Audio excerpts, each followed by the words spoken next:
So welcome to Channel 27, everybody. Today we have a special guest, somebody who I've been following and learning from for many years now.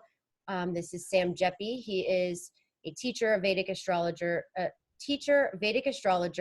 and he's been doing this for many years. I've learned so much from him. He's an author. His books are back there. And I want to say this about him before he goes on to his spiel, that he is the one and only astrologer. I never had a reading from him, but he did say that I had a great chart for astrology via Yes. Facebook. So, Sam, thank you so much for coming on my channel. Really appreciate it. I'm really excited. And Yeah, my pleasure. yes, Yeah. tell us what you have for us in store today. Yeah, well, I've been watching your progress there, Ms. Heidi, for these years. And since when you used to pester me on Facebook, you're like, hey, what's this? What's this? And I'm like, join my email list. I don't have time. I don't have time to do this. You did. Right? Mm-hmm. No, it was fine. But yeah, I just want to say, about looking at your chart and noticing that you have, a good chart for readings and stuff. I mean, it was so obvious, that you had a good chart for it, that you have the tendency to do it and to do it well. So I'm sorry that you didn't get that support from others, but as soon as I actually looked at it, after I checked out your nakshatra to see if we had any compatibility and realized it was the worst ever. After I saw that, I was like, well, since she's not going to be my wife, do astrology. God, it's so funny. This is the funniest story. And that's the first question I ask everybody, Sam, is what time are you born? What time are you born? I know I was like, okay, so this chick wants to see if we got compatibility. You were kind of like that. And I was like, okay. And then I was like, damn, she's pretty good looking too. Huh. Let's see. And I was like, here's mine. What's yours? And I was like, oh shit. Yeah, it was literally the worst compatibility I have ever seen in my history, right? I don't even know how that's possible. We're going to talk about it today. Well, actually, it's I've had it a couple times with, I mean, I've dated girls that have Revati moon. It's actually, there's a good, there's a reason that there's attraction and there is simpatico and there is a lot of compatibility, but in other ways. So we're going to talk about that. One of the main reasons is because actually, in the case, even like with you and I, your moon in Revati, my Jupiter is like right on it. So the man's Jupiter on the woman's moon is like, wow. That's good. He inspires me. So that's actually what the moon is. It's what we're receptive to feeling around the person. So we're going to talk about this in great depth. So what I'm going to be talking about is relationship compatibility and an approach that I've been doing it for years now. I call it 3D relationship astrology because it actually takes the relationship factors beyond just the Kuta points, which is what you and I are talking about, and breaks them out in a way that's much more holistic. Because there are three real approaches to doing relationship astrology and to understanding our relationship with another person. The first one is reading the chart for the individual. The most important part of any relationship understanding for an individual is you, because the one thing all of your partners have in common is you. Mm-hmm. So that's really the most important. It all starts from that. Is for each person to understand themselves and their tendency for a relationship, and particularly their capacity to bond through their gender experience, because that's really underneath it all what we're trying to do in a relationship, is to really bond to the integrity of our gender. For a woman, she's really trying to bond to those qualities of her feminine energy in a relationship, and a man through his masculine. Mm-hmm. And so when we get in a relationship, it gets very magnified. Mm-hmm. And so how we know ourselves as an individual and what we're available to initiate and to receive, and that whole kind of masculine feminine flow, is the first thing we have to look at it as an individual. So I would look at your chart and those qualities in your chart to see the common place that you're coming from with everybody, not just your romantic partners. Right.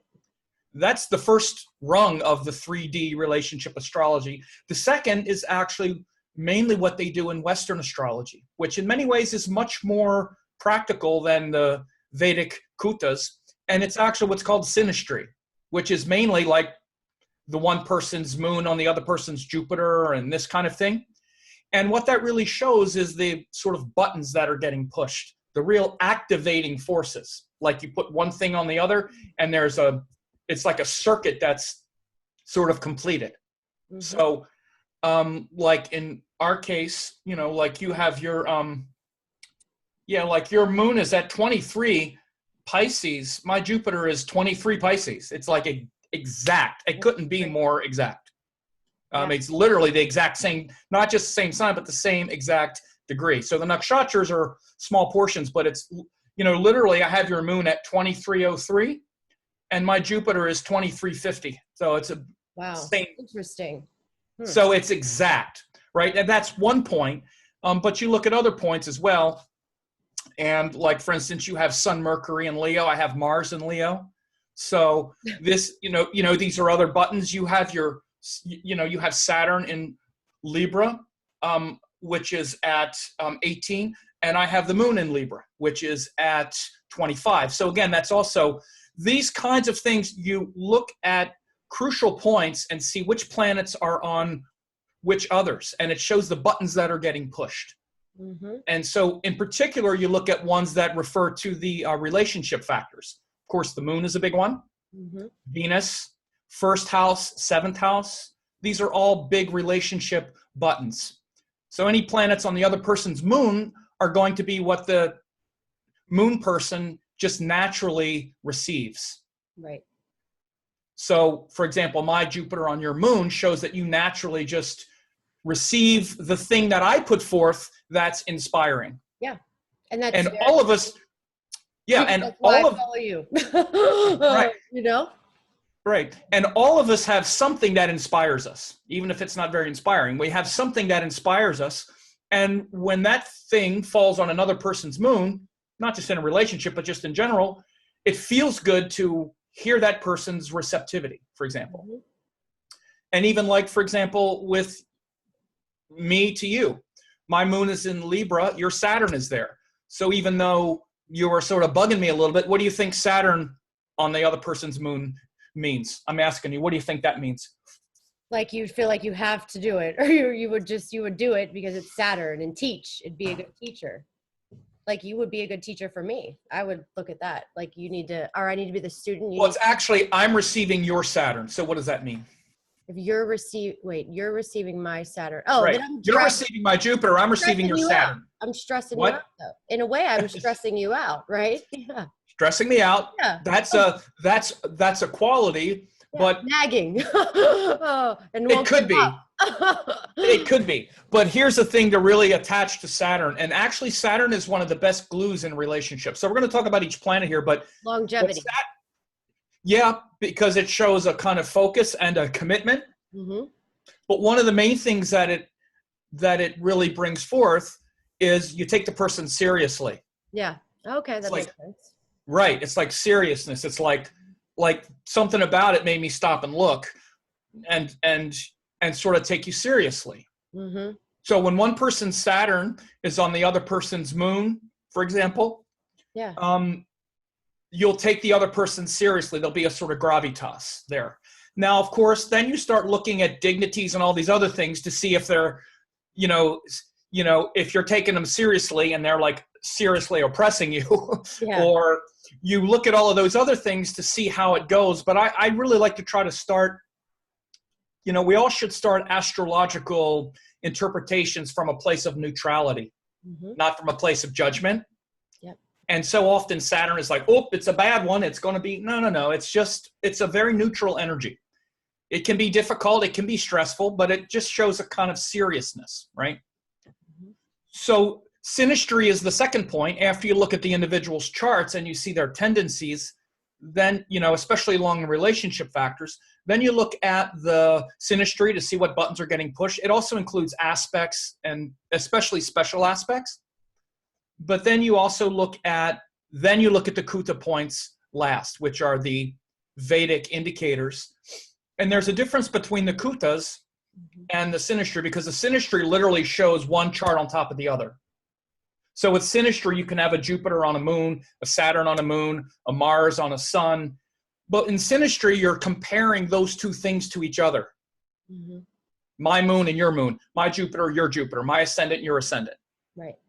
So it's a different comparison. It's literally kind of like those divine forces, those spiritual forces sort of talking to each other on a larger level.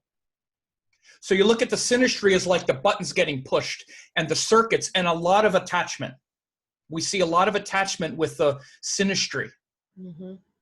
With the, one person's Rahu on the other one's Venus, or especially when we get nodes in there, then you see the karmic bonds, or when you see this or that, a Saturn and a Jupiter, even those planets, anything on someone's moon can often show a bond. But what is the bond? This is where you look and see, are you bonded through something that's uncomfortable and unhappy and difficult and stressful and confusing? Is that what's bonding you? This is what you see in synastry. Or are you bonded through something that's supportive and uplifting, and the dignity of the planets are good, and it's something that is, uplifting and something that's going to support longevity?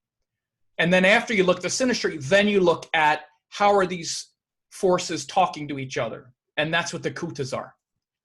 So that's a kind of overview. What do you think of all that? I think that I agree with you 100%. And I've listened to a few things you did on Geppi. And before I forget, make sure you subscribe to Sam's channel, where I'm going to stick it in the link below.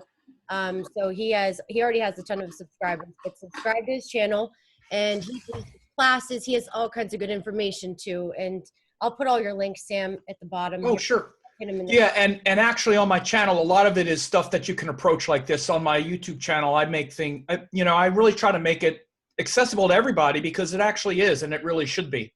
Yep. And then if people want to learn more, then they can get on my mailing list and get, courses and stuff. But thanks. Yeah. Hey, whatever happened? Do you still have that app? Oh, yeah. Oh, that's what you used to bug me about. Yeah, that app. Because I like that damn app, and you didn't answer, and I love Sam. Sam used to have this app. If he doesn't have it, he might not have it anymore. What did you like about it? I don't know. I just liked it. I liked it that the writings you wrote. Here's a interesting thing. I hate reading. I like listening. Okay, and I actually liked reading those. Was one of the only things I liked reading. Here's what I do. Look, see, here's what it is that I think you subscribed to the member site, and part of the member site was tied to an app, and I had an assistant who would update the app. And then it would update. I downloaded that app on the App Store. Yeah. And in the app it would update. And then but then what happened is, because iTunes it sort of changed its standards and its parameters, I had to sort of forget that app. Yeah. It's still on the store, but it's not updated anymore. That's what it's stuff. But anyway, I love that. So you definitely have a lot of knowledge, and I've watched a lot of things what you do with relationships. And, this is obviously my struggle in my chart. That's good old K2 in the first house. And, it's funny because in Cosmic Insights app, aren't you Ardra? Are you Gemini? You're Gemini. Aren't you a Gemini ascendant, or you're heavy Gemini? Mm-hmm. You want to see that? You want me to share my screen? Yeah, and go show ahead. Yours? Yeah, go ahead. Do that. Okay. All right. Oops. Yeah. Okay. So this is you right here, and this one is mine. Right? Yep. So I want to if you want me to talk about your chart and relationship. Whatever, whatever you want to talk about. I mean, well, you started talking, and you said, of course, because K2 in the first, and then you started talking. You want to talk more about it? If you would like, go ahead. Sure. Elaborate on how screwed up my relationships are. Well, first of all, this is. Here's what I'll say. The thing that's more difficult in the relationship for you isn't the K2. Actually, it's the Mars in the first. Mars in the first makes for the strong individual. And in fact, Rahu in the seventh gives you a lot of a sort of hypnotic attachment to want to be connected. Because Rahu is the strong attachments that we have. Yep. When K2 is in the first, often our sense of individuality is actually quite weak. We're not really dialed into a strong ego. You want to see a strong ego and a strong sense of individuality, you can see my chart with Rahu in the first. Oh, it's so funny. With the sun. Okay, this is much worse. Rahu, sun, right? Because Rahu is where we're kind of obsessed with trying to develop something. Yeah. And Ketu is where we feel like, I've already developed that a lot. Yeah. So this is how Rahu and Ketu become polarized. When Ketu's in the first, we actually think, well, I don't really need to develop myself so much because I understand myself really well. But what I don't understand is seventh house, which is compromising with other people, learning how to adjust and how to, again, adjust to other people, compromise with them. So Rahu in the seventh really obsesses over that, like wanting to understand themselves in contrast to others because they feel so, established in themselves. They're trying to test it by, adapting to others. In all different ways. No specific type. But then Mars in the first is like, Mars in the first, what Mars does is he asserts an individuality. So when Mars is in the first, of course, or the seventh, when it's ever, anytime it's in, either one of those axes, Mars is about individuality. It's about personal distinction, individuality, personal strength. Mars is the part of us that doesn't want to compromise. And you see, one of the things I tell my students all the time, and it's a hard thing to remember, but the planets only do the thing they do. Like Mars has no agenda for wanting to get along and compromise. It doesn't mean he won't. It just means that's not the point. The point is to be strong, to be personally strong. That's what Mars is. This makes me strong. If it makes me strong to compromise with you, then okay. But then that just means that you and I are strong together. But it's not because he wants to compromise. It's because he wants to be strong.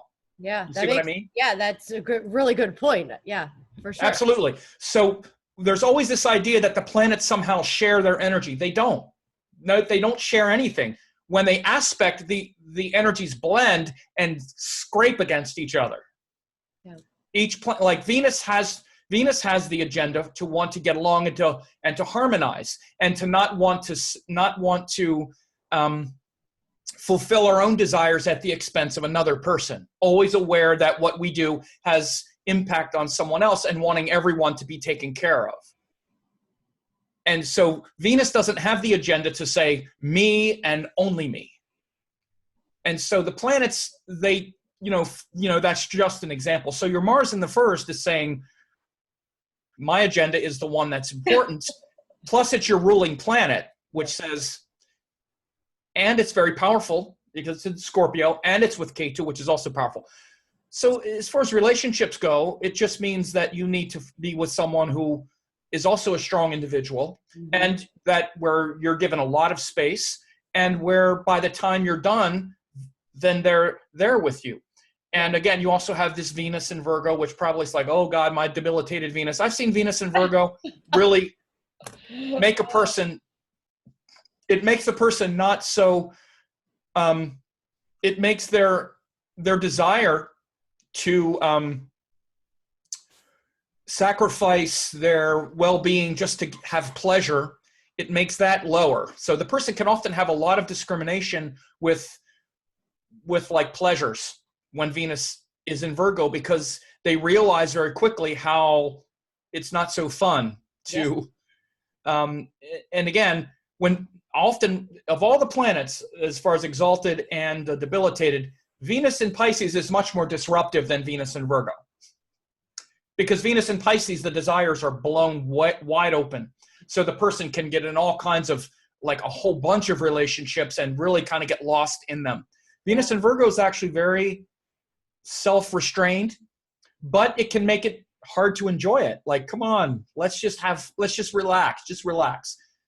Yeah. So that's the difficulty of Venus in Virgo, is it's hard to just have the good old stupid fun. It's kind of, it sort of takes things seriously, and it's kind of, analyzing and rationalizing, when Venus is a part of us that just wants to be able to relax and have some fun once in a while. Yeah. But it's opposite your moon in Pisces, which again, that's a very mystical, metaphysical mind. And so that part of you is really, obviously showing that you want to have and need to have and should have a partner who is, sort of mystical, metaphysical, focused on things that are higher than just getting together and trying to have fun. Yeah, absolutely. The sort of getting together, trying to have fun, let's just hang out and trying to make each other happy, right. It's going to have a very short shelf life for you, because first of all, Venus ain't having that much fun. Nothing's that fun. It wears out quick.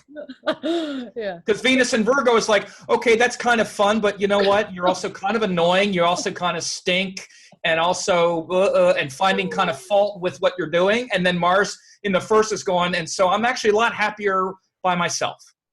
So we need to have a bigger reason to be hanging out. That's just what your chart is saying. You know what? That's very, very true, because I like little things that got on my nerves with my ex-husband would never get on my nerves with certain other people after. Right. It's like, what do you say? Say that again. Yeah. So they never got on my nerves with like different people after. like the same things that got on my nerves with my ex-husband, except that happened to somebody I was dating. I dated a few guys after that totally like ruined me. Okay. But I guess I got all that karma back. And we had like the great psychological, spiritual connection I felt. And with who? You and your ex-husband? No, hell no. Him and I had nothing in like that. It was just, we worked together, and he was, I don't know. Like, I don't even know. We had nothing in common. Actually, I don't know. It was weird. That's why it only lasted a year. So, what happens is that, I'm sorry, wait a second.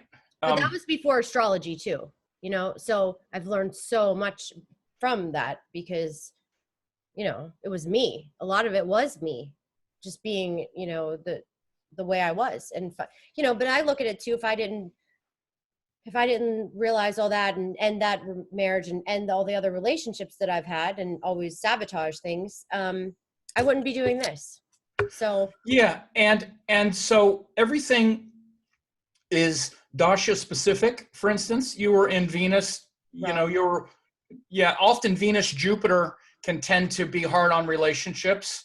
I think I got married in Venus Rahu. It was a Venus Rahu 2010. 5/7/2010 was it? Yeah, right at the end of Venus Rahu, and then Venus Jupiter was the next one. And so by 2013, the middle of 2013, it was either Venus Jupiter or Venus Saturn, right? Yeah, then it was a mess. Then I was Venus Jupiter. I was gone. Like I left. Right. Yeah.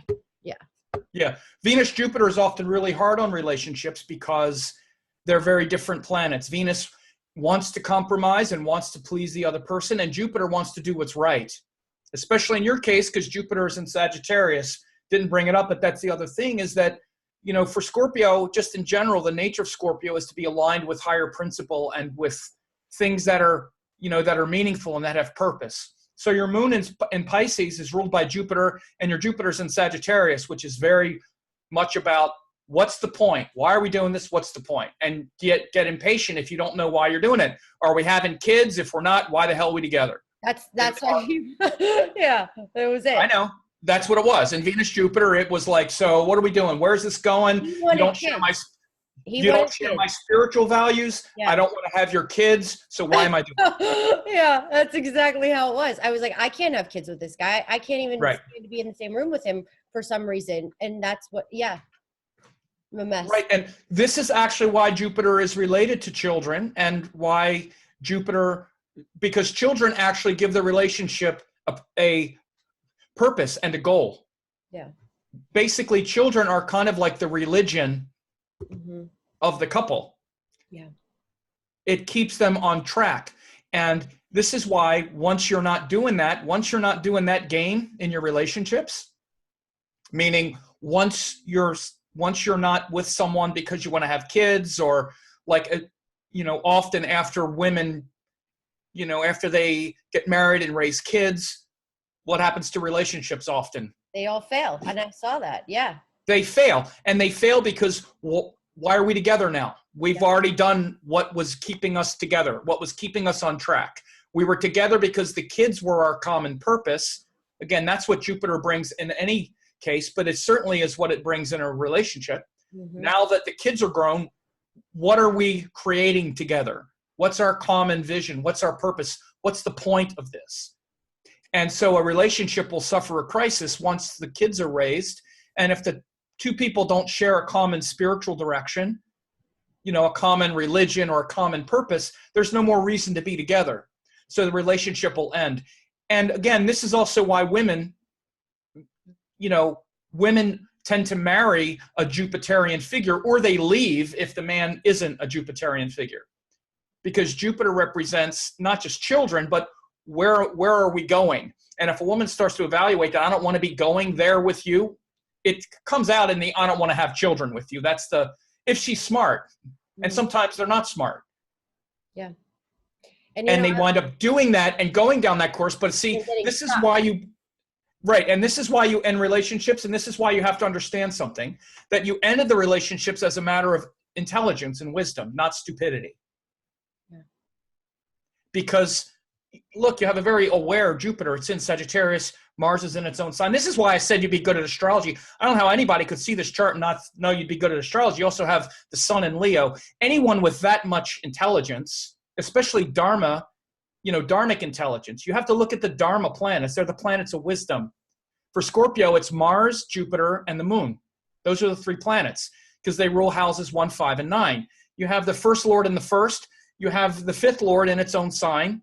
And you have the moon also in the fifth, which is the ninth lord in the fifth. Jesus Christ. It's like so much sort of natural intelligence and natural purpose, but that tends to separate us from the typical mundane life of get married to somebody, have babies, and try to fall asleep through the rest of your life. Oh, yeah, that was not, and I seriously, when I had that K2 identity crisis, because I was always in relationships, trying out relationships, trying this, nothing ever made me happy. I'd get that 3-year itch, it was done. But what I didn't realize that, even my ex-husband, it was just out of security reasons. Like I would just think I couldn't be alone, and then once I realized I needed to be alone and I had to end all of this nonsense, and it had nothing to do with, like, I could have had, my ex-husband used to buy me all this shit. I didn't care about it. I was like, I don't want any, like, there's nothing that I wanted.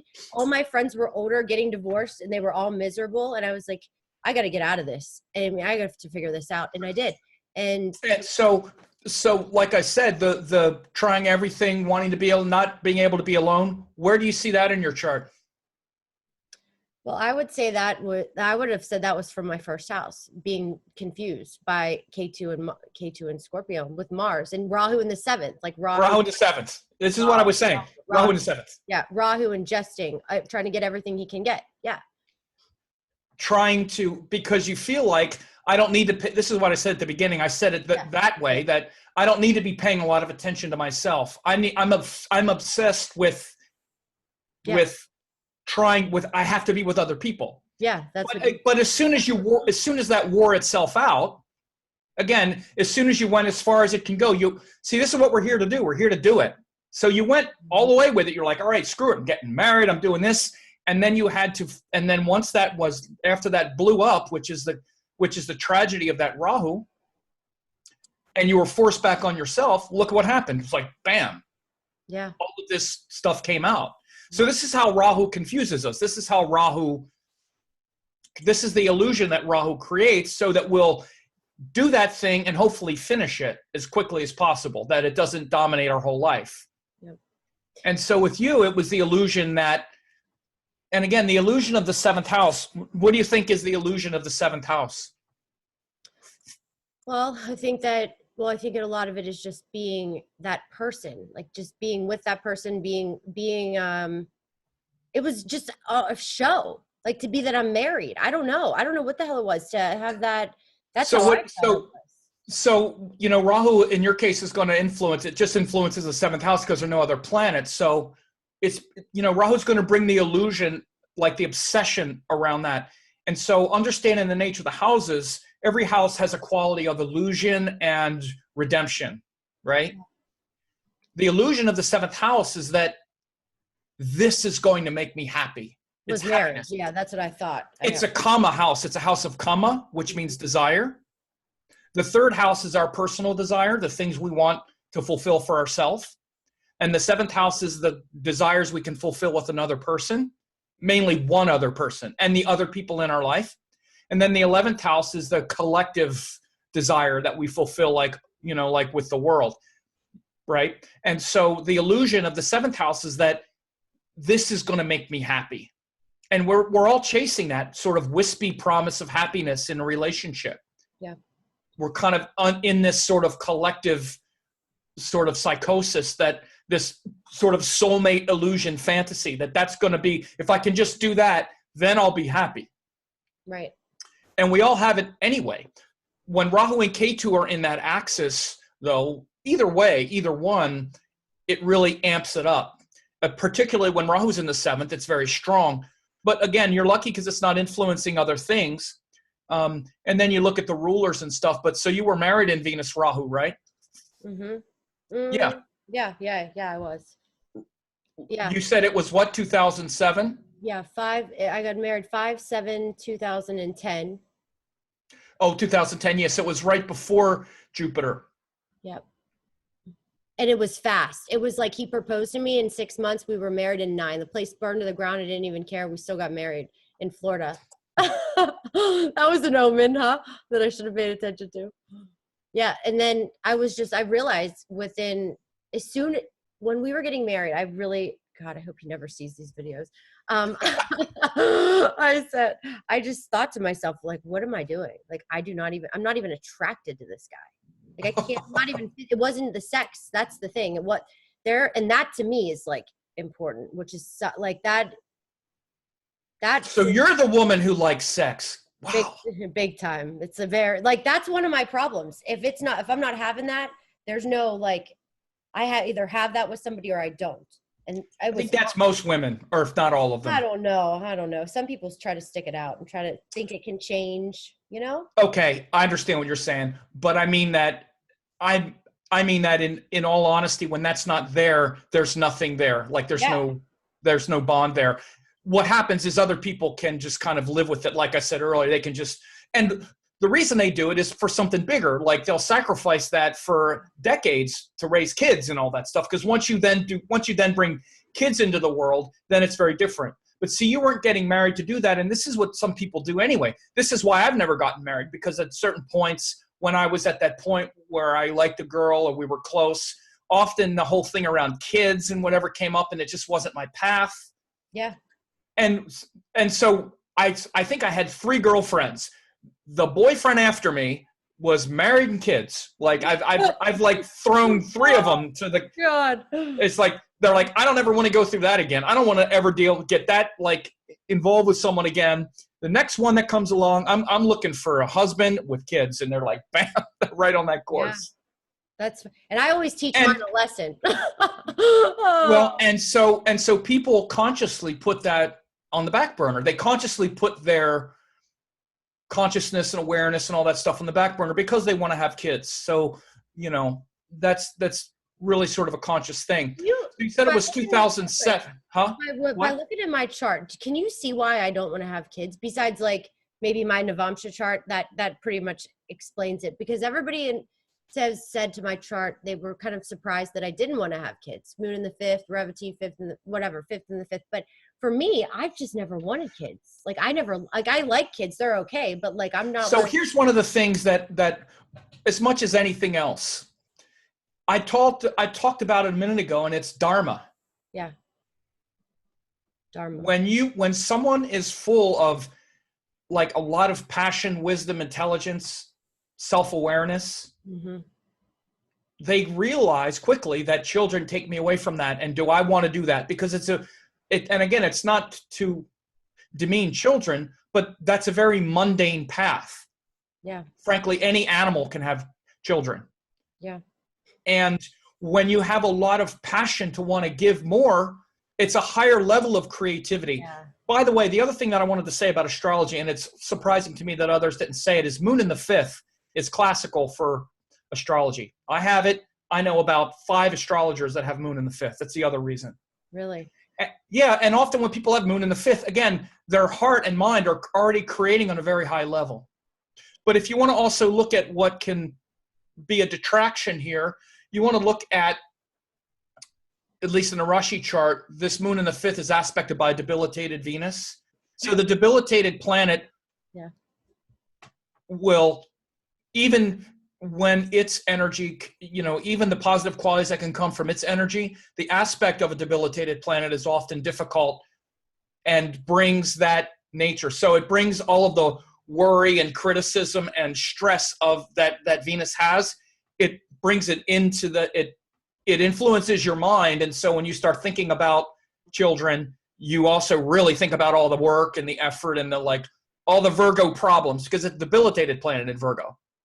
Mm-hmm. So when the planet is in low dignity, not just debilitated, but also great enemy or something, you look at the difficult quality of that sign. That's what it transfers. Like when Mercury is when Mercury's in Virgo, it transfers the powerful qualities of Virgo, which is all the discrimination and all that. Venus, because its dignity is low in Virgo, it transfers a lot of the worrisome, kind of cranky, noticing all the problems. That's what Virgo can do in excess and in detriment. Right. So even when you think about having babies, maybe you might think, but that's like, oh my God, changing diapers and then the and just feeling. Yeah. I'd love to have that. I'd love to do it if, is it possible that the child just comes out and then one day it's 5 years old and I don't have to do all that? I've said that before. Right, I know. And it can just be like a beautiful 5-year-old that I can raise. Yeah, a cute little 5-year-old they could talk and entertain me. See?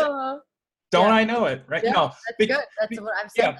Yeah, right. Because this is the thing that Venus, because this is the main thing in the Rashi chart. So that's the main thing I would say that's shown. The other thing is everything is dasha dependent. And again, astrologers, I don't know why they just don't see this. Everything is dasha dependent. Means you're in Venus dasha. So you have to look and see, is Venus doing anything that is ruling anything to do with children? Now, I don't have your D7 up. I can look at the D7 just for a second. What about this Venus K2 I'm about to enter? What are your thoughts on that? So that's Navamsha. Wait a minute. Look at Saptamsha. So again, in Venus Dasha, so again, everything is Dasha dependent. So the planets rule, but karmas unfold based on what the planets rule. So in general, you're in Venus and it's not ruling anything that is wanting to produce a child. So again, that's the first thing, is everything is dependent on dashas as well. So there could be tendencies in the chart, but nothing happens. And this is why you see people who might have all of these desires, but the dashas don't line up. This is what your clients are doing.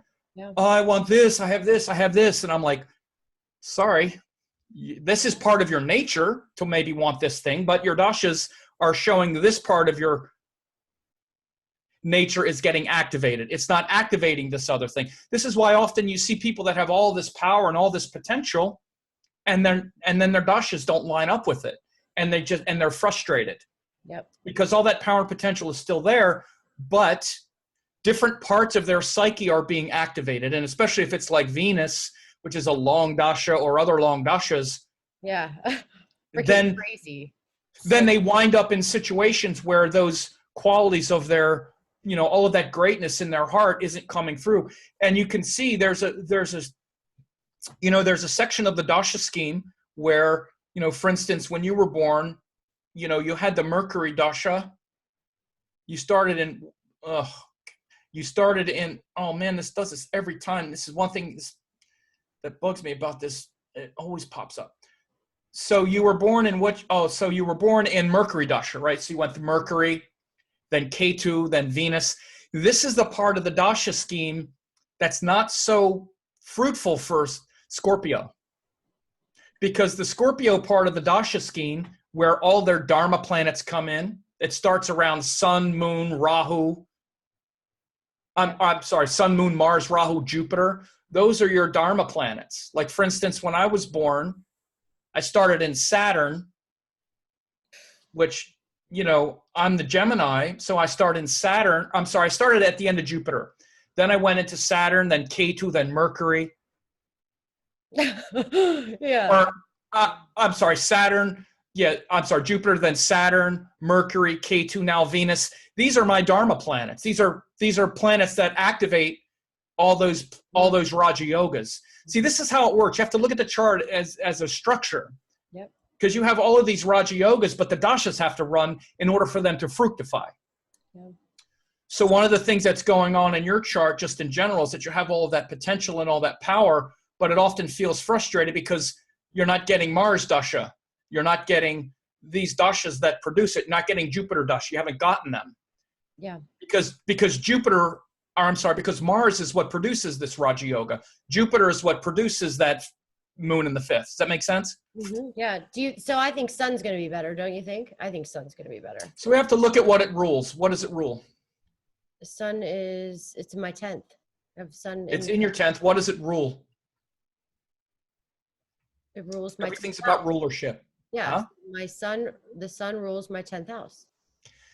Yeah. And what planets does it rule? You have to look at planets it rules. Hold on. You said Sun rules Leo, my sign, right? Is that what you're saying? Yeah. And there are planets there. So you have to look at planets. Mercury. And you're saying my Leo and Mercury, right? Yeah. Yes. Sun, Mercury. Yeah. And the 10th house. Yeah. So this is always the way it goes. So like when you look at Venus, Venus rules what? It rules Rahu. So one of the reasons, and it rules Saturn. So this is one reason why your whole Venus dasha has been dominated a lot by Rahu and Saturn energy. Yeah. 12th because house. it rules Rahu and Saturn. Mm-hmm. Yep. So this is one reason why also it's not just that it's Venus, but it's also the 7th Lord and the 12th Lord. So yeah, when you go into the Sun, you'll experience a much different career. Yeah. Yeah, a lot more power. So when you see here, this would be like the way our synastry plays out, right? Mm-hmm. So you can see this is your chart. This one's mine. And you also see it's not just that there's a really low Kuta scores on the moon, but, again, there's the Jupiter moon on top of each other there. Mm-hmm. Your Saturn is on my moon. But then you also see Scorpio and Gemini have this 6-8 relationship, which is also stressful, especially for the 6th house person. Yeah, more you than me, because I love Gemini energy. Gemini is I'm all about the Gemini energy. You love it. Yep. Why do you think that is? I don't know. It's my destiny point per my nakshatras, says the Cosmic Insight app, but I don't know. I don't know why that is, quite honestly. So Scorpio, so think about it. Because of my 8th house being Scorpio, and I'm a natural Scorpio, and Gemini is the 8th sign. My 8th house, yeah. The 8th sign, yeah. So it's the 8th house from you. Mm-hmm. And so Scorpio, who is always looking for that change and transformation, right? Yeah. Gemini is the sign that changes and transforms them naturally, just the nature of Gemini. But it's also uncomfortable. It also brings out the fears and the stresses of Gemini of Scorpio, because Scorpio wants things to be controlled, contained, structured. And the one sign that cannot be controlled or contained is Gemini. It's actually probably the most wild, out of control sign, actually. That's why it's so crazy. And I'm like, right. You can't, it's like trying to grab the wind. Yeah, it is. I know. It's like, combat. It's like, yeah. Right. And I got the ascendant, Venus, Mercury, Sun, Rahu, and Gemini. I'm like Gemini explosion. Yeah, that's crazy. Right? I'm like a Gemini explosion. Yeah, that's right. Look, Venus, Mercury, Sun, and Rahu. That's funny. It's pretty out of control. Yeah. It's a good chart for an astrologer, not good for much else. Oh God. So you can see the opposite. Like this is actually much harder on a relationship than that, because again, your Rahu in the 7th will really draw you to want to, be obsessed with, a sort of connection. Mm. When you have Rahu in the 1st, though, it's obsessed kind of with being an individual, particularly when it's also joined the Sun and it's joined the ruler and Venus. It's kind of like all this energy in the 1st house. Yeah. Yeah. So again, it's very much about evolving the self toward higher consciousness and awareness, hopefully. That's what you're supposed to do, though, don't you think? I mean, that's what No, absolutely. Well, that's your purpose, like to it's find, yeah. and it's been since I was before I could walk. I mean, Right. very early kind of awareness of not being of this world and just kind of like, Yeah. you know, and very early age, I started doing intense meditations and literally just nobody ever taught me, but just from a very early age. And, you know, even as a teenager, just like going into past life states and meditation and just like boom. So a lot of that woke up really early, but it's still, you know, but that, you know, And that's Jupiter in your 10th and moon. You have Jupiter in the 10th and moon, and that's in Revati, and then moon in Libra. I've noticed Libras are the most meditative for sure. Libra moons, meditation, most of them. well, the main reason that there's meditation in this place or here is actually Saturn aspecting the moon. I can't read There are that a couple. without the signs. There are a couple things. I'm sorry, what? No, it's so hard for me to read the chart without it having all the like the things in it. It's like I'm just used to seeing all the things, even though I know I gotta count. So I'm just trying to. Okay. Yeah. So, the this is also the Kama Yoga, which you also have. This is also why there's always a feeling of loneliness a little bit with Kama Yoga, even when there are planets in an angle from the moon, like you have two of them. So your moon is by itself, which always shows a feeling of being lonely. Even when you're with someone, there's a feeling that you're somewhat alone, even though you're not. You're very supported with Venus in the 7th from the moon and Jupiter in the 10th.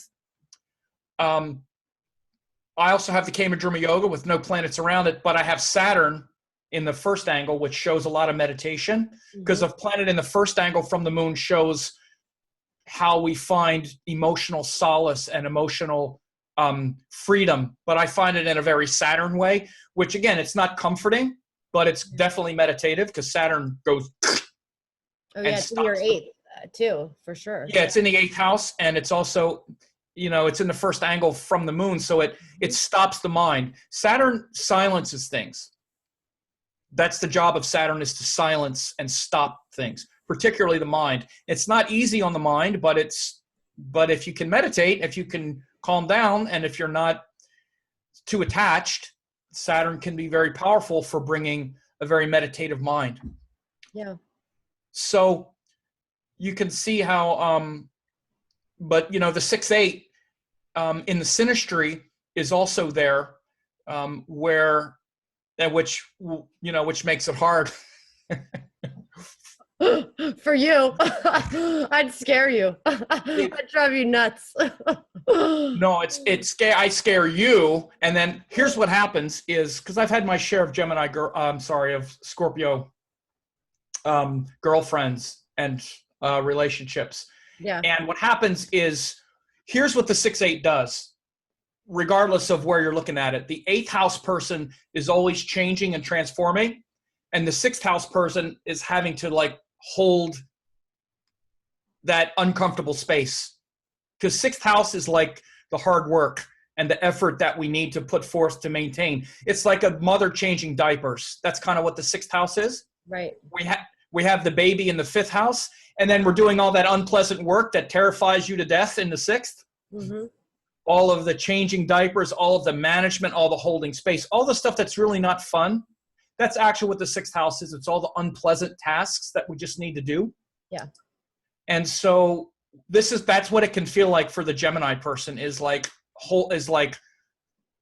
sitting there holding space.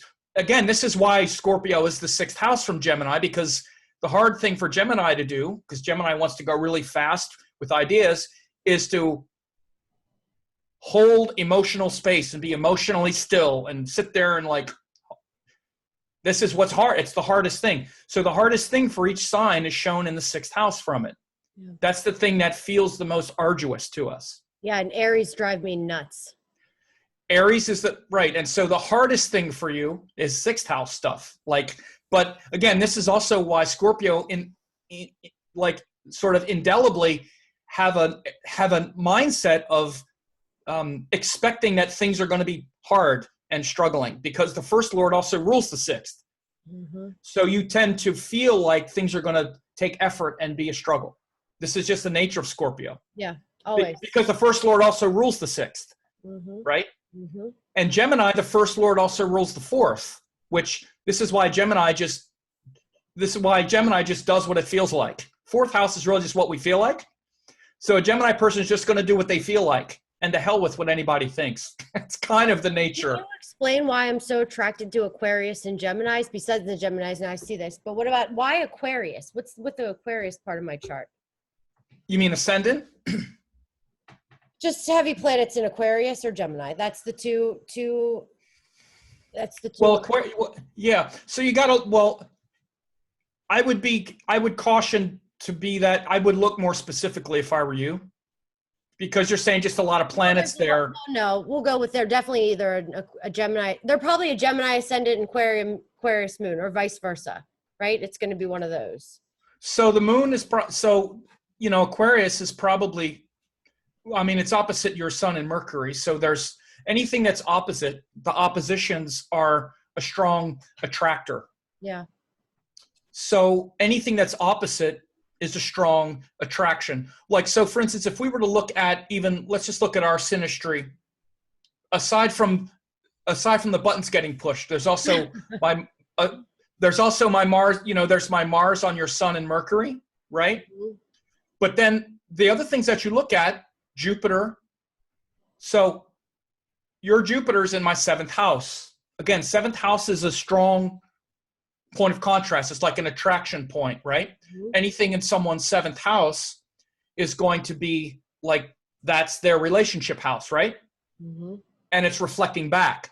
So your Jupiter's in my 7th house. So again, that's like the relationship point. So that would mean that there's, right, in a relationship setting, I would feel inspired, or I would feel hopeful. That's actually what you would say.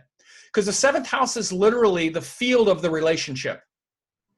So there are ways to distinguish this. You always have to look at the Karaka, which is Venus. You look at the 7th lord, which in your case is Venus, in my case is Jupiter. And then you look at the house for the field of that, like that thing happening, right? Like in your case, the thing that's happening, you have Rahu there. I have Ketu there, so my relationships tend to be Ketu-like, at least from the partner. The partner tends to feel like Ketu to me. To you, the partner tends to feel like Rahu, right? But you also have Jupiter in my 7th house. So while I'm experiencing the partner as Ketu, because you have Jupiter there, it's like, okay, well, there's some hope there. There's hope that this Ketu thing that I'm experiencing is leading to something bigger. Does that make sense? That makes sense. So you always look at those sensitive points as well, not to mention the fact that Jupiter, again, you look at aspects. Your Jupiter is also aspecting these planets in my 1st house. Yeah. Your Jupiter is aspecting Venus, Mercury, Sun, Rahu, and the ascendant. I looked at the degrees. It's 9 degrees, which is actually pretty close because I have Venus, Mercury, and the ascendant all within about 6 degrees, and the Sun is like 16. So that Jupiter is really aspecting a lot of those planets there, right? So these are the kinds of things that you see. And again, it's whether it's a relationship or a friendship, it's the same kind of thing, but of course the relationship takes it to a deeper level. And then you look at those, compatibility factors to see how much longevity is there. But the other thing to understand about that is sometimes people are shocked. They're like, well, I don't know why I got together with him. Like they'll maybe have a short kind of fling, with somebody. You don't need to look that deeply into the compatibility to see a fling. Yeah. We can all have fling with anybody, actually. Yeah. Those longevity factors show the capacity to be together for a long time. Right. Yeah. So, I'm sorry, go ahead. So I was going to ask you something, but what are your thoughts on because I've seen this a lot. Now, what are your thoughts on like the Rahu Ketus, for longevity? Because I think when K2's on a Venus, that can be kind of tough, or when K2 is on a moon, that can be kind of tough. But what are your thoughts on a K2 Rahu or a K2 or Rahu? Well, I've seen a lot. It's very karmic. As they say, karmic in the sense that they can be a very strong hypnotic glue. Yeah. Again, that's what synastry is. And here's what you want to just look at the nature. K2 in many ways is even more powerful. Because K2 is like it's really kind of like from the past lives. Rahu is about the future. So Rahu feels more destabilizing because we haven't lived it yet. Yeah. When Rahu hits something, it feels like it's accelerating something really quickly. Like, let's say Rahu is on the other person's Venus. Rahu on the Venus, it could literally show where it accelerates the person into like even some kind of sexuality that they haven't done, or some kind of romantic, loving style that they haven't done yet. This is what Rahu does. It kind of accelerates things very quickly. And wait, so when Rahu was on my Venus, that was the worst time of my. No, I'm saying through synastry. I'm saying when someone. But that makes sense, you know. But I'm going to tell you something funny, because Rahu on my Venus made me become a loan officer. When a normal person, it would probably bring them in, like, that's the Virgo. When it would make somebody normally. Are you talking about by transit or another person? When Rahu, I'm talking about by transit. Sorry. That's what I'm saying. I'm actually talking about by synastry, but the same principle would apply. I'm saying when you get involved with the person who has Rahu on a Venus, let's say. Yeah. Then Rahu is going to extend that thing and in a way that feels uncomfortable, because that's what Rahu is. It's pushing us outside our comfort zone very quickly. Yep. So Rahu on a planet, on a relationship planet, has much less lasting power, usually, whereas Ketu on something feels like, oh, we've been doing this for lifetimes. There's this, because Ketu is about the past lives, and it can be like a real, like, oh, this is so familiar, and you're my soulmate. It can have that whole soulmate. Doesn't mean it is. It means it feels like it, but it also can be very much. Yeah. Someone that, someone that you met in past lives, and Ketu comes together so you can finish that karma, and you can finish that attachment, and you can finish that thing. But there's like a recognition, like, oh, something about you just blah, da, da, da, da.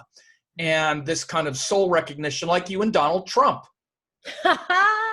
Yeah. That's why you feel like he was like your husband in a past life. I said that. I swear to God. I know, you sent it to me. I'm like, oh my God. So when someone's Ketu is there, it can feel like that. It could feel like that sort of thing. And when you see it in a relationship, it could be very strong glue, and it feels like, oh, you know, I've been waiting for you again, and we can get in this whole kind of illusion around it. Yeah. Right. And again, of course, when I don't know. I mean, I've been doing readings full time since 2004. So I've probably done 200 readings a year for at least that long. And I don't know how many relationships I've looked at. And by this time I'm like, okay, here's what's going on.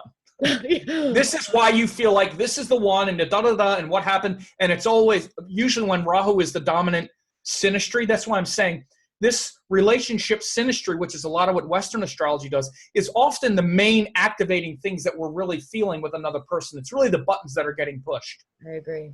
And so when someone tells me, oh, I just met this person and it's the most amazing, I don't know, I'm just blah, blah, blah, blah. I'm like, okay, let me see. Where's Ketu? Yeah. Where's it doing? What about your husband? You said that you and him had that really fast thing. Where was his Ketu? I don't even know, because I don't know his time, but I think he was a well, kid. It doesn't matter. It doesn't matter that you know his time. I'm just saying. I don't even remember his birthday. Isn't that horrible? I think it was 5/27/81. 1981. Yeah, I think so. Let me see. So 81, Ketu would have probably been around your Jupiter. It would have been around your Jupiter. It would have been over. It would have been around here. 1980. I'm sorry. He was 5/27/1980. 1980. Then it's still either either Sagittarius or Capricorn. I'll put him in and see. I think. Yeah. I bet it's on your Jupiter. Let's see.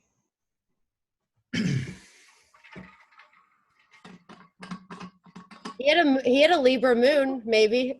How funny is that? He did. 5/27/80. He had a Libra moon in Vishaka. He had Ketu. Vishaka, it's the same as me. See that?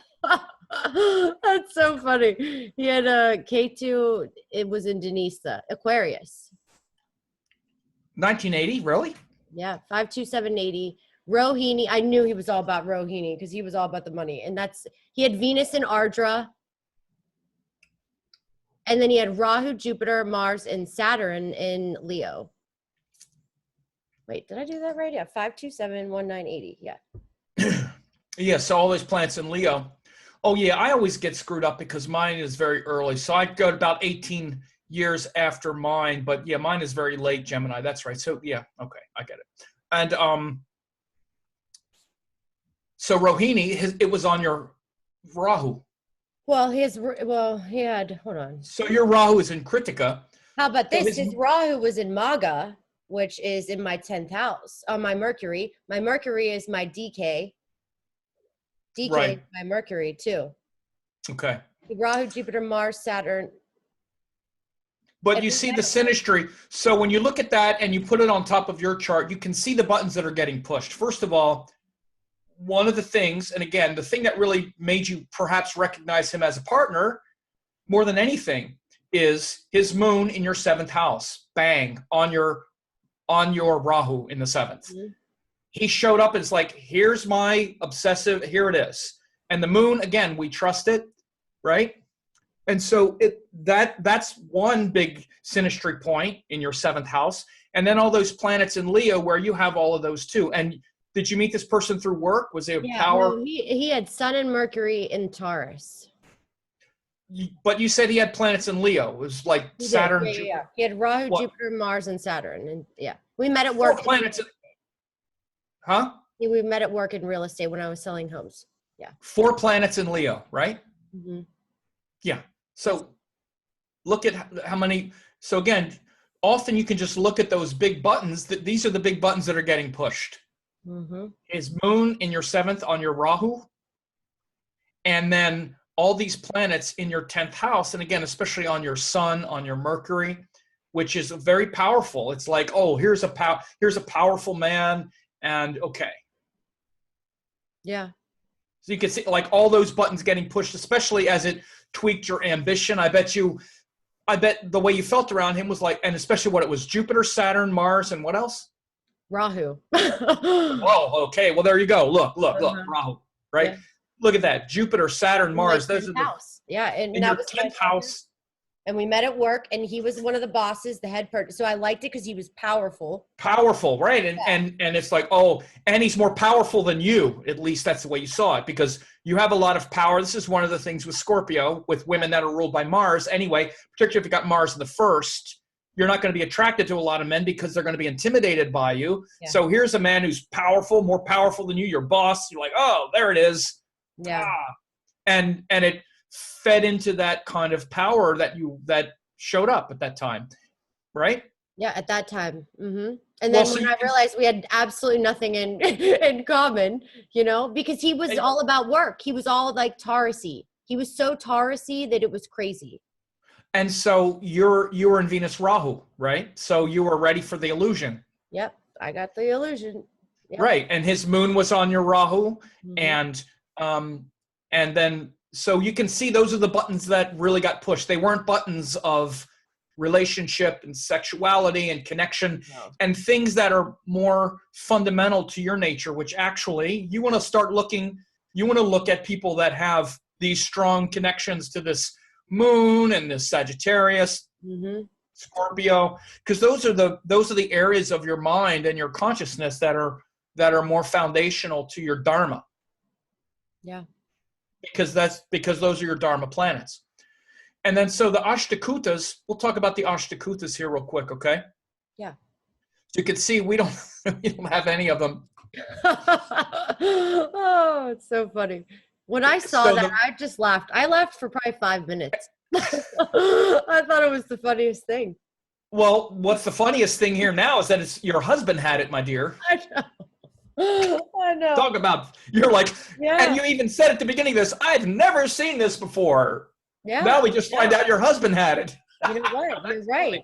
But wonder if he might have been not that nakshatra, depending on what time he was born. We don't know. Could have moved. Might not have been. Okay. Right? Could have been Swati, who knows? Swati. I think he was Vishaka. I feel it. I do. I feel like he was Vishaka. Yeah. He was a Vishaka worker, okay? Like workhorse without any belief. You know what I mean? He was not. No, he wasn't Swati. Well, he might have been Swati. Swati can be much more like materialistic and stimulated And I often. think that's Vishaka is, because Vishaka is actually very ambitious. I mean, it can be either one, but the thing about Vishaka is it's also very principled and very much about, it's ruled by Indra and Agni, which are very righteous. They have like a righteous kind of crusading mentality, whereas Swati is, it's more related. It can be very kind of stimulated. It certainly can be, and very sort of, sort of lustful. This is one of the qualities of Swati that people have to be careful of if they have planets there, is it can be, a lot of desires with Swati. He was a purchasing guy, all about the numbers. Well, you can see all of that with, with the Leo and all of that too. But so these kutas are really, it shows how each of the energies interact with each other. And the Varna means the caste, and, Vishaka is a Shudra, which is a worker, and the Revati is the Brahmin, which is the teacher, and then Vaishya means the this is strange terms here. Vaishya is the career, and usually this is strange how this is worded here. And one is a merchant, and one is also a, or no, wait a minute, Vaishya. I don't even know. Sorry, I don't know how this is worked out here. Excuse me. Varna is the caste. Vaishya, I haven't seen it explained this way before. I don't even really know what that is. Sorry. Right. Jalachara, water. Manava. Well, let's just go down. Tara means the Tarabala, which is the day matching, and it shows it's a possible of 3, and we get 1.5. So we got some point there. And then the Yoni, which is the one that everybody knows. Again, I don't know why it says Vyagra, which I guess means tiger. I do know Yoni, mine's tiger. Yours is elephant. I do know that's right. It's possible of 4, we get 1. Graha Maitra.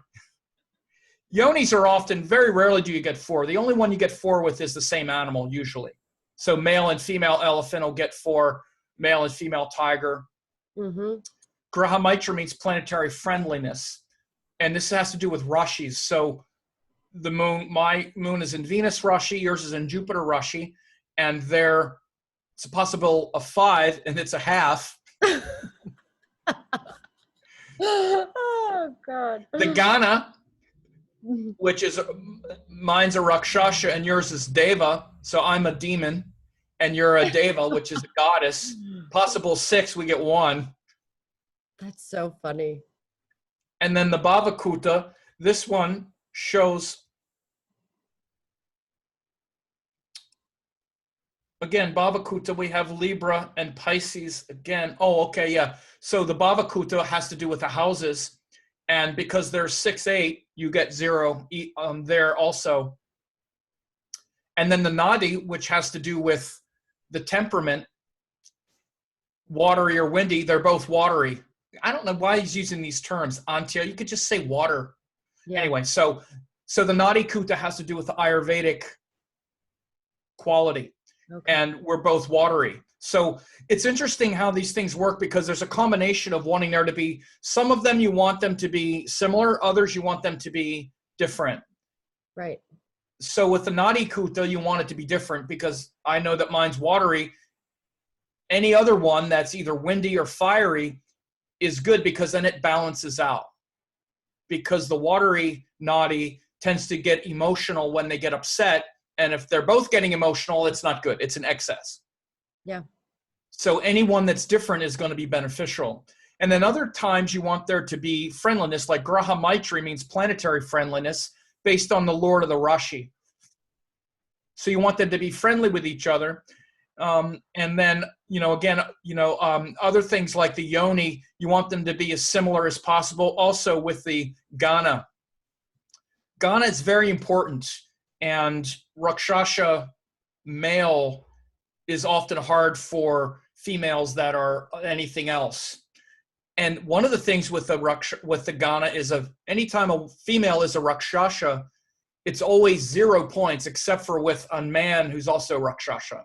So women who have Rakshasha moons, which are often like Ardra, Vishaka, Mula, these fierce female nakshatras, they often have 0 Gana matching. And it's very important. It's the psychological sort of temperament. Huh? Yeah, my friend Jenny has that. And it's very rebellious. She's very rebellious. Her moon's in Ardra, and yeah. Mm-hmm.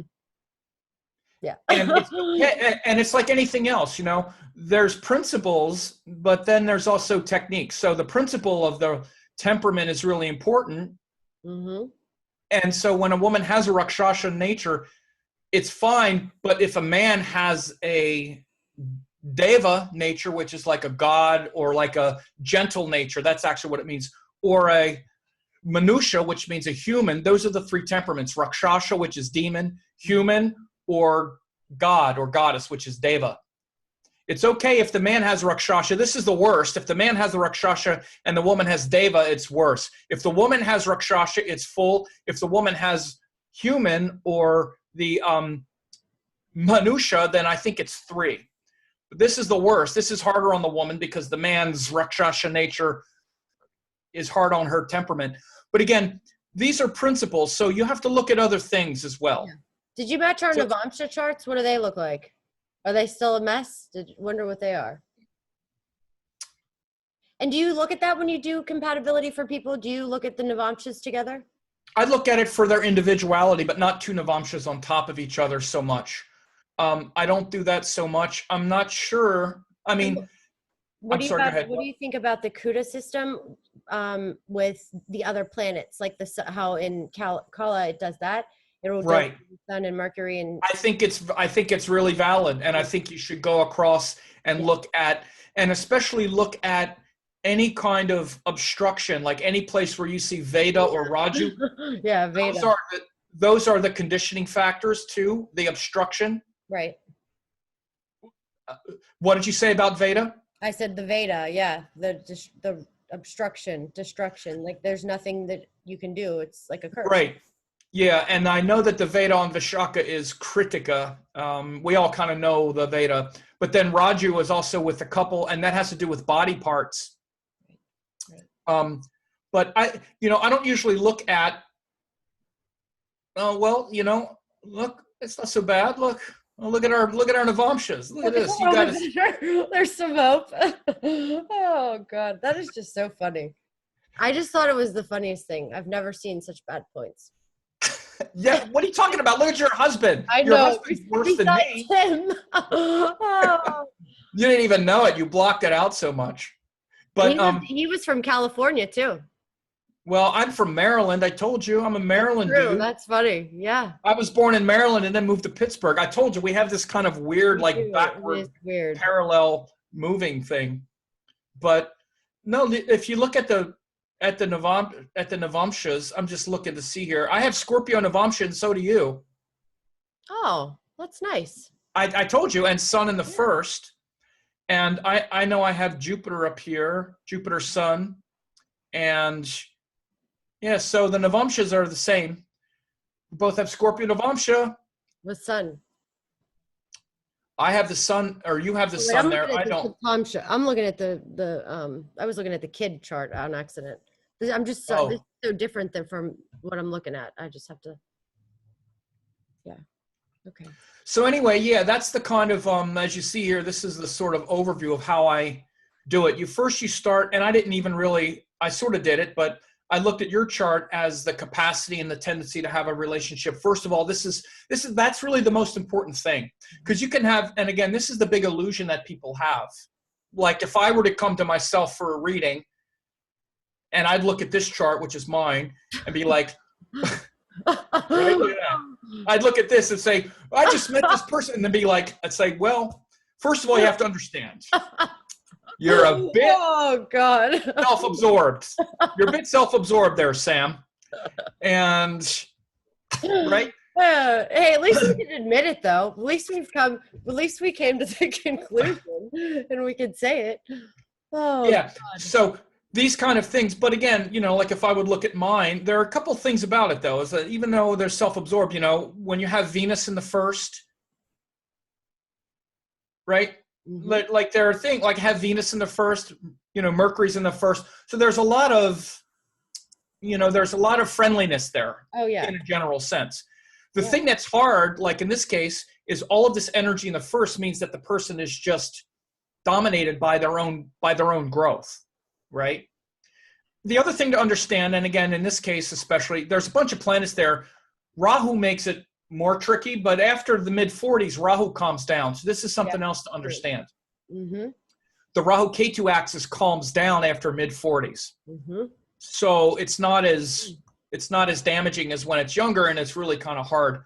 So that extreme of the nodes calms down, and as long as a person understands their nature. I mean, actually, the truth of the matter is, I've had really great relationships. I've had great partners. Never been close to really getting married, but it just hasn't been my thing. Yeah. But the reason is because I have it's a very powerful Venus in the first. It's forming a bunch of Raja Yogas. My seventh lord is just like banging off the chart. I mean, Jupiter rules the seventh house, and it's in Pisces. So I have really good discrimination. I don't go out with women that are of low quality. I just never have. I was a musician for a long time.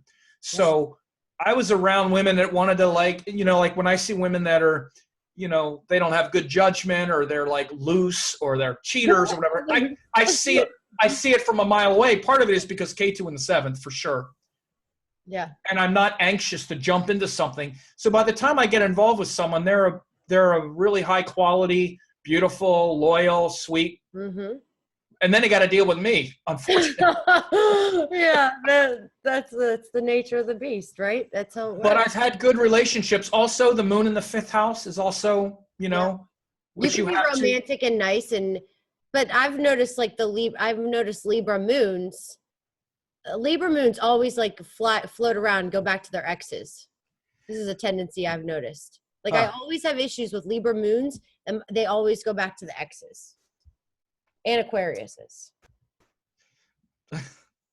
Funny, huh? Yeah.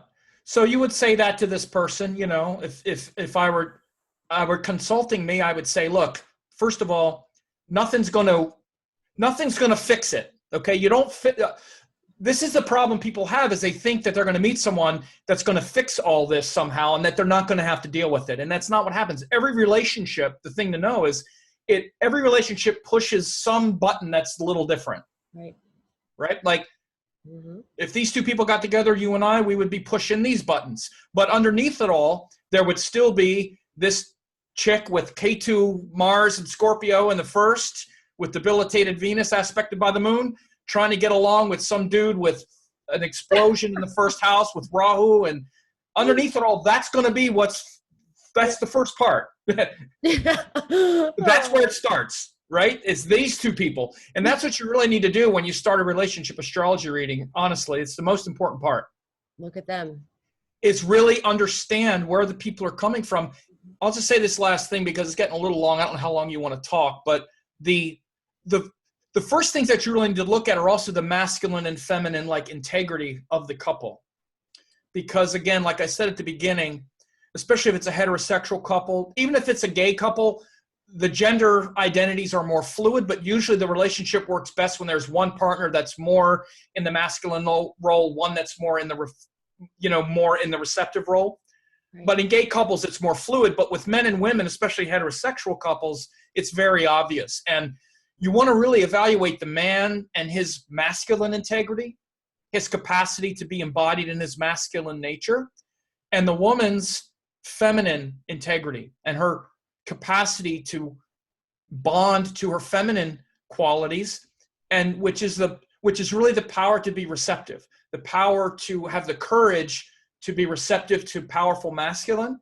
And the man, it's the integrity to assert himself and to have the confidence first to go up and ask the girl for the date, than to go in there and not get sidetracked and to not sort of lose his focus and his vision and his life once he gets in a relationship. Because then women lose respect for the man when he loses his way and all that. So these are the deeper issues that you look at when you look at individuals, not just in general, but you look at the integrity of their gender. And so like in this case, I do have a lot of masculine energy, sun in the first and a masculine sign. And you look at gender, Mars in Leo, very masculine. The sun in Gemini is also masculine because it's a masculine sign. But the sun with Rahu. In Mrigashira, Mars, like all that Mars. Because Yeah, the nakshatra, yeah. But you want to basically, I would say, look at planets and signs. The thing that makes this masculine energy tricky is actually Sun Rahu, because Rahu creates doubt and it creates confidence issues. When Rahu joins any gender planet, it creates confusion around the gender of the planet, either node. So when Rahu joins masculine planets, it brings confusion with the gender quality. So the person will overdo it and then doubt and then overdo it. Yeah. So if it's Rahu Mars, for a man or a woman, they'll overdo it and then they'll lack confidence. They'll go back and forth. K2 will, K2 will do the same thing. Like your K2 Mars, what it does is, but K2 does it in a different way. Rather than exploding it, which Rahu does, K2 turns it becomes very psychological kind of thing, and then it can blow up. Yeah. Huh? It's a big test, and then it blows up at some point. Yeah. It'll be like manipulative. Yeah, that's what it does. Mm-hmm. Yeah, and it's more implosive. But again, the reason K2 is powerful in Scorpio, because those qualities of K2 are supported by Scorpio, which is internal, psychological, probing. So it's actually a great sign for you to have it, but it's still, what it does is it makes your masculine sort of extreme, but more sort of implosive. Yeah. But your feminine nature is really very strong here, because this moon in Pisces is very feminine, aspected by Venus, which is another beautiful feminine planet. Forget the dignity. If you're just looking at the gender, this is just what you look at. It shows the capacity to be receptive. It's a capacity. So the man's capacity to be assertive and to be confident and to stay the course. Usually it gets better with age because we learn about ourselves. When we're younger, it's more extreme. And also just, even though Jupiter is in a feminine sign, it's in its own sign, so it'll support the gender. And then the feminine planets for the woman, the moon in Pisces, you're very capable of receiving what feels good. That's what you want to look at with the woman and see how damaged it is, honestly. Yeah. You see it, is it being damaged? Now, Venus aspecting, gives support and shows that you really are able to, and you're ready to receive what feels good. But again, like we said, the dignity of Venus makes it so as you're receiving it, though, you have to be careful of being too critical and having, I thought it was better. I thought I was going to like it more than I do, and now it's not as good as I thought. And the disappointment, which is what Venus and Virgo can do. It can bring disappointment and frustration and kind of fussiness with something that we thought was going to make us happy. Yeah. But it still shows the capacity to receive it. This is why, you wind up, having a lot of attention and attraction, and why you have beauty and all that, because Venus gives that boon to the moon. That boon of Venus is to give attractiveness and attraction so that we get attention and people want to give to us. So this Venus aspect on the moon, even though it's debilitated, again, that's a secondary thing, but it gives you attractiveness and makes you attractive. Just like me with my Venus in the first. Right. And you're going to age well. What's that? Well, and you age well. Gemini with all that stuff in the first house. That's why you don't look your age at all either. Right. For sure. Yeah. So what do you think? Has this been fun? Have you liked it? Yeah. Yeah. We have to do it again. I love hearing other perspectives, because the relationships thing is, something that I like to do, but not necessarily like, I don't want to say I'm the you know, I can tell people from my experiences too. I mean, that's how I feel. So it's really good to hear somebody else's perspective. And I do feel like people that have Rahu, you know, in the first house, people that have those heavy charts like that, they're usually good at giving relationship advice, you know?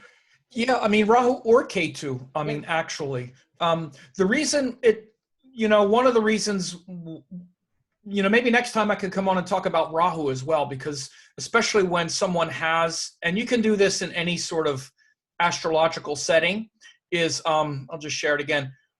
When you look at someone's chart and you look at the things that they'll be really good at or what they'll really understand based on their chart, and this Rahu is really one of the most powerful Rahu. I've looked at a lot of charts. It's probably the most powerful Rahu I've seen, especially when you know what makes Rahu strong, what makes it powerful, like how Rahu forms Raja Yogas, what empowers it. First of all, it's empowered when it's joined the sun because it's eclipsing it.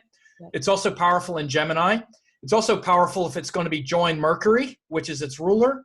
Anytime Rahu is joined the ruler, it's powerful. It's also forming a yoga with Venus. So there's a lot of powerful Raja Yogas here with Rahu. Yeah.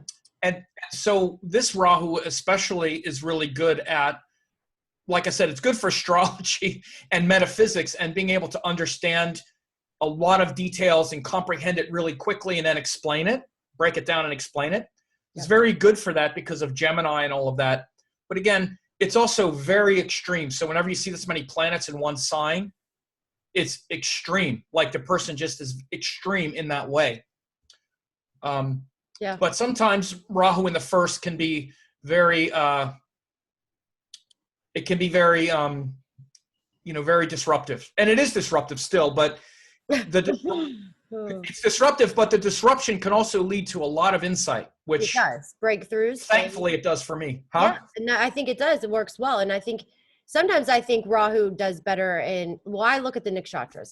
You know, I'm all about the nakshatras. So when I see Rahu in your chart and all that Gemini and energy, it just looks like, to me, creativity, you know, just booming at the scenes. Like if I just looked at that chart just on the fly, I would have thought somebody famous immediately, musician, all that stuff, like boom, boom, boom, everything that you have done.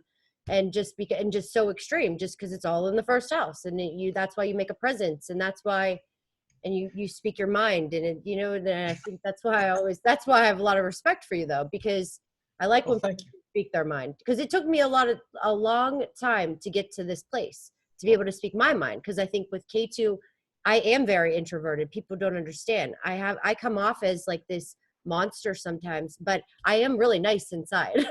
Like it's an act, you know, like that you come off as a monster sometimes. Like I can, if you watch some of my YouTubes, I can come off as a little bitchy. I've seen some of it.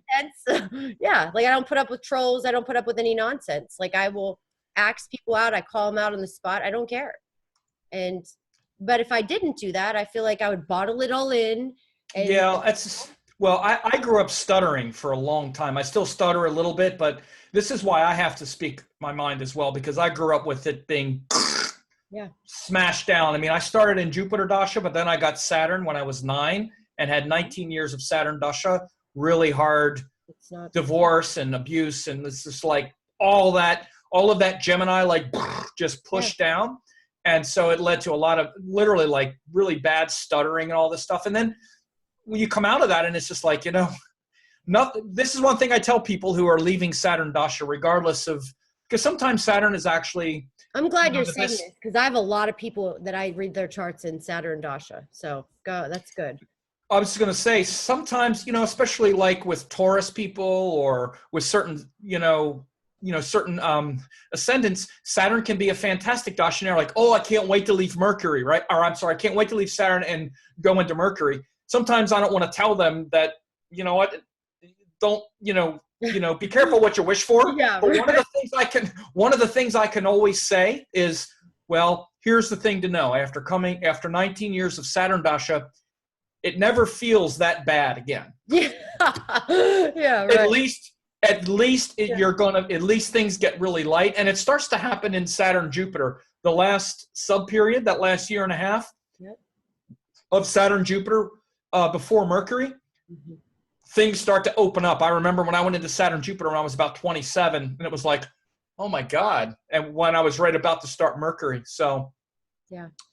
but yeah, we have to express ourselves. And hey, it was fun to talk to you, and have me on again sometime, and we'll talk Anytime. more astrology. Glad you. One thing I just say this about Scorpio. Scorpio has to, especially in your case, I would say, because you have all of that sattvic energy. You have to understand the gunas. Do you pay attention to those things? I do when I'm looking at the nakshatras to a degree, yes. But I have Okay. my studying has fallen off a little bit for the past 6 months because I've been reading so many charts. So the gunas of the planets in the signs is really important. Yeah. Scorpio is by nature, it's a tamasic sign. That's the guna, which just means that it's focused on, tamas just means self-protection. It's aware of danger and those kinds of things. That's just the nature of the sign.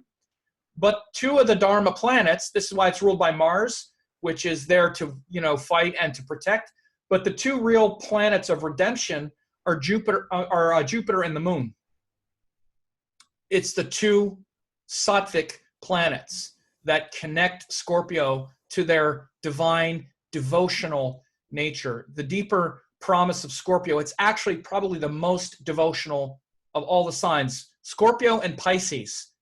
So you're a Scorpio person, that Mars Ketu in the first can bring too much stress and too much looking for protection and worried and stress and fear and imagined fear. Whereas the real genius and the real redemption in your chart, and for all Scorpios, but you have it so powerfully with Jupiter in Sagittarius, which is the sattvic planet in the sattvic sign, and the Moon in Pisces, which is the sattvic planet in the sattvic sign, is to keep focusing on the light, on the devotional side of life, and to cultivate elevating and devotional activities. Mm-hmm. And especially in traditional teachings and things like that. Mm-hmm. This is why traditional yoga path, and that yoga is actually to cultivate sattva, because if we don't, the mind goes into rajas and tamas, desire and fear. Mm-hmm. So we have to intentionally cultivate sattva. We have to intentionally cultivate that channel between our limited self and the eternal. Otherwise, we'll just sink down. Yeah. For Scorpio, that channel is already just ready to be open because they're naturally so devotional. So that's what I see in your chart. That's so amazing. When I first saw your chart, I was like, oh, you're great for astrology. I might have even said, if you can elevate if you can pull it up. Yeah. Like, you have a great chart for it. Yeah. But you have to make sure to focus on the light. Yeah. Because I like the dark. I do. I know. I probably said, because I often say with Scorpio, this is the downfall of Scorpio, is they have this romance, this very romantic sign, but they tend to romance the darkness, this romantic vision of darkness. Romance people out the door. That's scare the hell out of them and get them out. Test them. Scorpio has this romance with the dark side. It's so romantic, and it's like it can pull them into this the real redemption, the real redemption of Scorpio, because once they connect with purity and light, all of that stress and fear becomes devotion, and they're the most devotional, unshakable, because Scorpio is the most loyal, committed, solid on some level. Solid. Once something gets into the heart of Scorpio, it doesn't leave. It's like unshakable faith. So you have to understand this. Where does your unshakable faith lie? Because that's the question every Scorpio needs to answer. Because they have unshakable faith in something. Astrology. Make sure it's good and pure. Astrology. Mine's astrology, hands down. I've never liked anything else but this. So I know that. Yeah. Very good. All right, Sam. Awesome. Thank you so much. Great to talk to you, and have me back on again sometime, all right? Yeah, anytime. Thanks. All right.